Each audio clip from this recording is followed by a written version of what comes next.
tell you about a time that changed my life forever.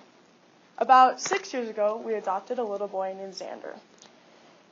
Shortly before we adopted him, though, we did find out that he had fetal alcohol spectrum disorder, or FASD.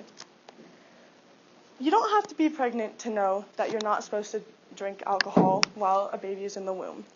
This seems like a no-brainer for some of us, but for others, it's not. While Xander was in his birth mother's womb, she drank alcohol, and this is how FASD became a part of his life. When we first found out that Xander had FASD, we had many questions, but one of the things that we wanted to know is how it would affect him in school. We found out that it would be a key factor in his life. School would end up being very hard for him. FASD has not been a diagnosis for a very long time. It was first discovered in 1973 by David W. Smith and Kenneth L. Jones. While there is little info, we do know that it does affect your cognitive functioning, which has to do with your brain. A branch of this is your executive functioning. This is things like organizing, multitasking, and using memory. He has a lot of trouble with this. I remember whenever we study for tests with him, he always will remember one thing a certain time, and then we'll go through that list again that he's studying, and he won't remember it again, and it's very random. Children with FASD are more likely to struggle in school, like I said, and they also are more likely to have lower standardized test scores and IQ scores. Socially, we didn't know how Xander would react either. You can equate people with FASD to have children to be people with like ADHD. This means that they can get bored very easily, that they want to move around a lot, and because of this, they're often labeled as bad students. This can be very detrimental to their mental health, because being called a bad student all your life is going to make you feel bad.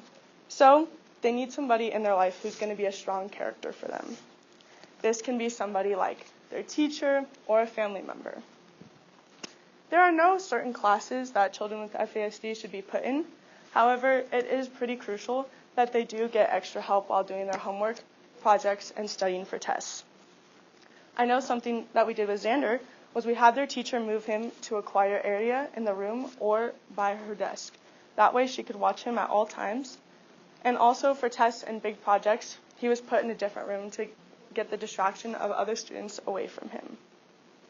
It took us several months in order to find out what exactly was going to work with him. It's really different for every classroom and every teacher because no teacher teaches the same. After lots of hard work with lots of social workers and specialists, we found out that something else that we could use was an IEP, or an individualized education plan. Now, when I first heard of IEPs, I thought they were just things that got rid of homework. But after looking into it, I realized that there's a lot more to that. IEPs go over what the school needs to offer for the child, what the child's learning goals are for the year, what the parents want the child to learn throughout the year, and the accommodations that need to be made for the child for standardized tests. Now, in order to get an IEP, you have to get proof. So in order to do this, people usually see a doctor or a specialized doctor, like a psychologist.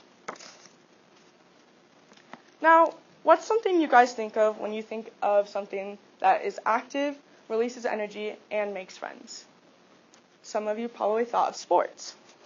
A lot of people think that putting children with FASD in sports is a great idea. However, there's a catch. It's already hard for them to make relationships with their family members and their schoolmates. So adding the extra stress of more teammates and having to learn a sport is very hard for them. Instead, things like individual sports like swimming, running, and tennis are great for them. It's a way for them to release their energy, but they don't have to worry about not letting their teammates down. They can just focus on themselves. I interviewed my brother's occupational therapist, Corey Chandran. She told me that receiving and processing information is one of the hardest things to do to them. I thought it was funny when she equated it to something like Swiss cheese. Now, I thought this was really weird at first when I heard it, but looking into it, it makes more sense.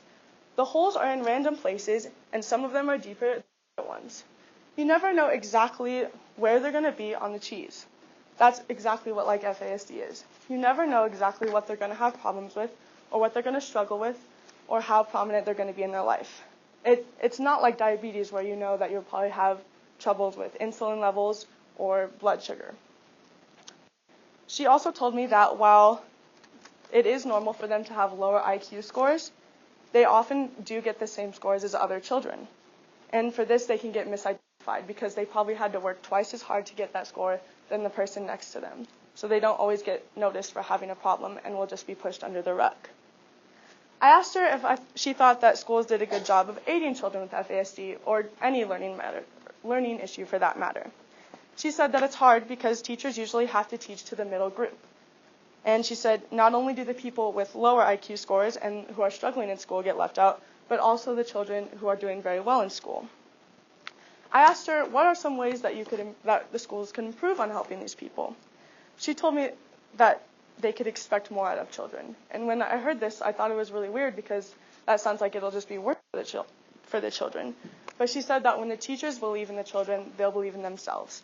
If they think that their child is not going to do well, the child will also believe that. I asked her if she thought that schools were well advocated for. There are things called education service agencies. These things pool expertise in helping students with disabilities. However, one thing that is still not great is funding for schools, classrooms, and teachers. Teachers are all underpaid. Some of the most underpaid jobs right now. Obviously, it's just simple math. More money equals better resources, and the better we have, the more we can help people with FASD. The government and schools need to be aware of improper funding, because with improper funding, there's not going to be room to help these children through school and help them succeed in life. This is my little brother, Xander. One of his favorite things to do is go to Cub Scouts. And I want my brother to be able to go to school with no trouble. I want him to be able to succeed in his work. I want him to not feel different when he goes to his Cub Scouts because that's one of his favorite things to do. That is my real goal. Thank you.